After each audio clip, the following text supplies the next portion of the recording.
I stood beneath the grand chandelier of St. Augustine's chapel, wrapped in layers of white satin and lace, my heart pounding like it knew a secret my mind could not yet grasp. The organ's slow, ceremonial notes filled the air. My hands clutched the bouquet so tightly the stems were close to snapping. I had imagined this moment for years, the moment I would see him walking toward me, his smile melting every fear I ever had about love. But while I stood at the altar, my groom was not getting ready to take my hands in his. He was in another bed. He was tangled in sheets with another woman, my best friend. His skin was slick with sweat, his breathing ragged, his hands gripping her hips in a rhythm I knew too well. The same lips that whispered, "forever," to me last night were pressed against her throat, leaving marks he had never dared to leave on me. Her nails clawed his back as if she was proud to brand him in ways that would scar me far deeper than flesh. And in that very moment, the man I was supposed to marry was groaning her name. Before I tell you everything that happened next, I want to take a moment to thank you for being here. To all my amazing subscribers, you are the reason I have the strength to keep sharing these stories that rip open my heart. And to all the new viewers who are just joining us, welcome. I am so glad you found this channel, and I cannot wait for you to hit that subscribe button because that is the fuel and energy that keeps me going. Please, as you watch, drop your thoughts in the comments section below because I want to know exactly what you think about this. Now, let us go back to that day, the day my life came undone. My name is Emily Carter. I am 29 years old, born and raised in Charleston, South Carolina. I am an event planner, which is the cruelest irony of all, because I have orchestrated some of the most breathtaking weddings you could ever imagine. I have turned empty barns into fairy tale ballrooms, plain beaches into golden dreamscapes, and even managed a ceremony in the middle of a thunderstorm that ended with a rainbow over the bride and groom. I know the language of love in centerpieces, vows, and champagne flutes. But my own wedding? My own love story? That was supposed to be my masterpiece. Liam Brooks came into my life 3 years ago, like a chapter one had been waiting to read. He was 32 then, with that rugged, tanned look that screamed adventure, and eyes the color of deep ocean water after a storm. He ran a small but successful custom furniture business. He had this way of making everyone in a room look at him, not because he was loud, but because he carried himself like the world was already his. We met at a corporate networking event I had been hired to coordinate. He was there for a contract with a high-end hotel chain. He spilled red wine on his shirt within 10 minutes of arriving, and I handed him a napkin with the teasing remark, "You do not seem like the networking type." He smiled, slow and deliberate, and said, "I am more interested in meeting you than networking." I fell hard. For months, Liam courted me in a way that felt like something out of an old romance novel. Weekend trips to Asheville, long drives where we never ran out of things to say, candlelit dinners that ended with us wrapped in each other on the couch. My friends envied me. My parents adored him. He was attentive, generous, and knew exactly how to make me feel like I was the only woman in the world. One of those friends was Sophie Lane. Sophie and I had been inseparable since college. She was the wild one, the kind who drank tequila before noon on vacation and flirted with every waiter just to see if she still had it. She was beautiful, golden hair, long legs, and a laugh that could fill a room. But she had a way of crossing lines, and over the years, I had learned to shrug off her harmless flirting. Or what I thought was harmless. The morning of my wedding was everything I had dreamed. My dress, a mermaid cut with intricate beading, hugged every curve, my veil cascaded like a waterfall, and my makeup artist had somehow erased the stress from my face. My bridal suite was full of laughter, champagne glasses clinking, the smell of peonies and roses filling the air. Sophie was my maid of honor, flitting around the room in a silk robe, fussing with my hair one minute and making jokes the next. I did not notice that she kept glancing at her phone. The ceremony was set for 3 in the afternoon. By 2:50, guests had taken their seats. The organist was already warming up. I stood just out of sight, my father at my side, the hem of my gown spread out like a pool of white light around me. I felt a strange flutter in my chest, like something was out of place. Then came the first whisper. One of the bridesmaids leaned in and murmured to Sophie, who stiffened. Sophie glanced at me and smiled, too quickly, then excused herself from the room. I did not think much of it until 10 minutes passed. Then 15. Then 20. The officiant approached my father and quietly suggested we stall a little longer. I pulled out my phone and called Liam. Straight to voicemail. I texted him. No reply. My father tried to comfort me, saying maybe his phone had died. But my gut was twisting itself into knots. Then my maid of honor's phone buzzed again. She froze. She excused herself once more. When she returned, she looked pale. It was my cousin Hannah, who worked part-time at the Magnolia Suites Hotel across town. She had just seen Liam walk in with Sophie less than 2 hours earlier. He had his arm around her waist. They had checked into room 304. Together. At first, I laughed. A sharp, disbelieving laugh that made my bridesmaids exchange nervous glances. I said it was impossible, that Hannah must have been mistaken. But the more I thought about it, the more I remembered little things: Liam's sudden errands that morning, Sophie disappearing for hours 2 days ago, the way she had been overly affectionate toward me lately, almost compensating. I do not remember changing out of my heels into flats. I do not remember pushing past my father's confused questions. I only remember the sound of my own breath in my ears as I drove, veil trailing in the wind from the passenger seat. When I reached the hotel, I moved like a woman possessed. The receptionist tried to stop me, but one look at my face and she stepped aside. I took the elevator, heart pounding, fists clenched. The carpeted hallway muffled my steps until I reached room 304. I knocked once. No answer. I turned the handle. It was not locked. The room smelled of sex and expensive perfume. The curtains were drawn, the only light coming from the flickering television in the corner. Liam was behind Sophie, his hands gripping her bare hips, her body arched in pleasure. They did not see me at first. I froze, my breath caught in my throat. Then Sophie turned her head and her eyes met mine. She did not scream. She smirked. Liam jerked his head toward the door, his expression shifting from lust to panic in a heartbeat. He stumbled back, grabbing for the sheets, stammering my name. But I was not listening. I was memorizing every inch of the scene: the flush on Sophie's skin, the sheen of sweat on Liam's shoulders, the sound of their ragged breathing. Something inside me cracked open, and the woman who had stood at that altar 20 minutes ago ceased to exist. Liam was still scrambling for words when I turned and walked out of that hotel room. I did not slam the door. I did not scream. I moved as if my body knew that if I gave myself even a second to speak, I would lose whatever fragile control I had left. My heels clicked against the hallway carpet. My chest burned with something that was not quite rage yet, but something far darker. I reached the lobby without looking back. The receptionist stared at me, her eyes darting to my wedding dress, then away, as if she could erase what she had seen. Outside, the late afternoon sun hit me like an insult. The world was still moving, cars driving by, people laughing on the sidewalk, as if my life had not just been gutted.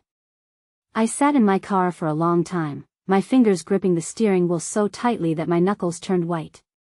I stared at my own reflection in the rearview mirror.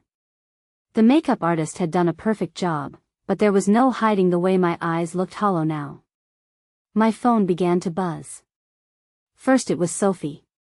Then Liam. Then my father. I ignored them all.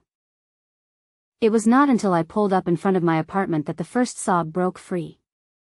I stumbled up the stairs, still in my dress, the train dragging against the floor. My neighbor peeked out from her door but said nothing, just gave me a look that was equal parts pity and curiosity. Inside, I collapsed onto the couch. The bouquet I had been holding hours earlier lay discarded on the floor, petals already beginning to bruise. My chest felt tight, my stomach churned, and I tasted the faint metallic tang of bitterness at the back of my throat. The phone kept buzzing. Eventually, I turned it off. Hours later, there was a knock at my door. I did not move. Another knock, louder this time. Then Liam's voice, low, urgent, trying to sound calm. "Emily, please. We need to talk." I stayed silent. My body was shaking, but my face was dry now. There were no more tears left, at least not in that moment. The next day, I agreed to meet him. Not because I wanted to hear his excuses, but because I needed to see him lie to my face. We met at a quiet cafe downtown. He looked rough, his hair uncombed, his shirt wrinkled. "I made a mistake," he said immediately. "I was drunk, I was nervous about the wedding, Sophie was there." I stared at him, my coffee untouched. "You were with her hours before our wedding. You did not trip and fall into her bed, Liam." He rubbed his face. "It was not planned. It just happened. But I love you, Emily. I want to fix this." I almost laughed. Fix this. As if betrayal was a leaky faucet he could tighten with a wrench. 2 days later, Sophie reached out. She wanted to clear the air. I met her in the park where we used to sit on warm summer evenings and talk about our dreams. She arrived in oversized sunglasses and a smile that made my blood boil. "I did not mean for you to find out that way," she said, crossing her legs. "Liam and we have a connection. You have to admit, you two were having problems." "We were not," I replied sharply. "You were my friend. You knew everything about me, including every way I trusted him. And you used it." She shrugged. "People change. Feelings change. Maybe you will thank me one day for showing you who he really is." Her arrogance was the kind that begged for a response, but I walked away. If I had stayed, I might have done something I could not take back. The days that followed were not quiet. My mind replayed everything, from the first night Liam and I met to every subtle red flag I had brushed aside. I remembered the business trips, with no receipts, the occasional faint trace of Sophie's perfume on his shirt when he claimed he had not seen her in weeks. I remembered the way Sophie had asked too many questions about our intimacy, her lingering touches on his arm when she thought I was not looking. I remembered how, 3 weeks before the wedding, Liam had seemed distracted, almost detached, during our cake tasting. He had stepped outside to take a call, and Sophie had conveniently gone missing at the same time. I had told myself I was imagining things. Now I knew I had been seeing pieces of the truth all along. What made it worse was the public nature of it all. Guests had been waiting at the chapel when word began to spread that the groom was missing. My parents had to face friends and relatives, offering half-formed explanations. Photos of me in my gown, looking around anxiously, ended up on social media with captions like "runaway groom" and "wedding disaster in Charleston." I could not go to the grocery store without hearing whispers. One night, I overheard 2 neighbors talking in the hallway. "That is her. The one whose fiancé ran off with her best friend on their wedding day." Their voices were low, but I caught every word. That was when I decided I would not be the humiliated bride people pitied. I stopped crying after that night. The pain was still there, sharp, unrelenting, but it was no longer the kind that made me collapse. It was the kind that made me want to burn everything down. If Liam thought he could betray me and walk away untouched, he was wrong. If Sophie thought she could destroy me and laugh about it, she had no idea who she was dealing with. I was not going to beg him to come back. I was not going to forgive her. I was going to make them regret ever underestimating me. And as I lay awake that night, staring at the ceiling, the first outlines of my revenge began to take shape. The morning after I decided I would no longer be the humiliated bride, I brewed a pot of strong coffee, sat at my kitchen table, and began writing. I wrote names. I wrote dates. I wrote every piece of information I had ever learned about Liam and Sophie. Not just the romantic details, but the ugly truths they had let slip over the years. Bank account habits. Business weaknesses. Secrets they had told me when they thought I would always protect them. I was done protecting anyone but myself. Liam's custom furniture business was his pride and joy. What most people did not know, what he had foolishly confessed to me on one drunken night early in our relationship, was that he had used investor money to fund his own lifestyle. Lavish trips, expensive watches, even the engagement ring he had put on my finger had been paid for with funds that were never his. I still had the engagement ring. And I still had copies of his financial spreadsheets from when I had helped him with a tax filing the year before. I reached out to one of his top investors, an older man named Richard Wallace, who had once told me, "If you ever think Liam is not treating you right, come to me first." We met in Richard's office. I slid the manila envelope across his desk without ceremony. Inside was everything, every transaction, every date, every receipt. Richard's eyes darkened as he flipped through the pages. "You know what this means, Emily?" I nodded. "It means you are about to find out just how much he has been stealing from you." By the end of the week, Liam's accounts were frozen, and his business partners had cut him off. Sophie worked as a brand consultant for a luxury fashion company. She was obsessed with her image. Every Instagram post was perfectly lit, every caption crafted to make her seem like the golden girl who had it all. But Sophie also had a secret. A few years ago, during a girls' trip to Miami, she had gotten drunk and made a string of vulgar, racist comments to a hotel employee. I had recorded it on my phone at the time, horrified, but never told anyone because she had begged me in tears to keep it private. I sent that video to her company's HR department from an anonymous email. By Monday, Sophie's account had been deleted, and her company released a statement saying she was no longer affiliated with their brand. The engagement ring Liam had given me was a 2-carat diamond set in platinum. When I learned it was bought with stolen money, it lost all sentimental value. I took it to a jeweler, sold it, and booked myself a first-class ticket to Santorini. I did not tell anyone where I was going. The trip was everything my wedding day should have been: warm sunsets, the salty air of the Aegean Sea, candlelit dinners overlooking whitewashed cliffs. I let the sun kiss my skin, let the wine loosen the last knots of pain in my chest. For the first time in weeks, I felt alive. When I returned to Charleston, I knew I had to see them one last time, not to make peace, but to watch the consequences of their choices unfold. I found them at a small cafe downtown. Liam looked thinner, stressed, his shirt collar frayed. Sophie's hair was tied back in a messy bun, no makeup, eyes puffy as if she had been crying. When they saw me, Sophie's lips curled into a bitter smile. "Enjoying yourself, Emily? I see you have been busy." I leaned on their table. "I told you both I would not be the bride who hid. I am the woman who survives. And you? You are the cautionary tale." Liam's jaw tightened. "You ruined me." "No," I said softly. "You ruined yourself. I just handed you the mirror." Sophie's laugh was hollow. "Do you feel better now?" I looked at her for a long moment. "No. But I feel free." I turned and walked away, the sound of them arguing behind me fading into the noise of the street. A month later, I heard from a mutual acquaintance that Sophie had left Liam. Apparently, she blamed him for everything, losing her job, her reputation, even her apartment.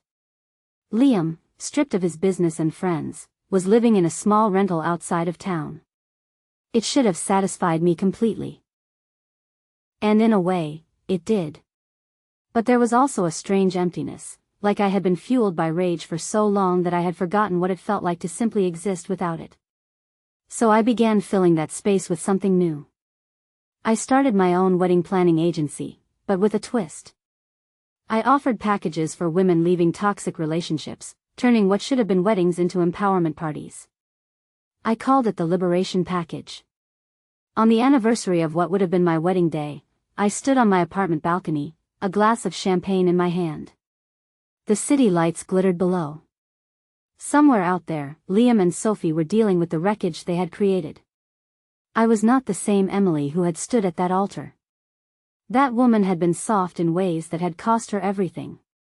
The woman I was now knew the cost of trust, and the value of herself. I smiled to myself, lifted my glass, and whispered into the night, "Here is to freedom."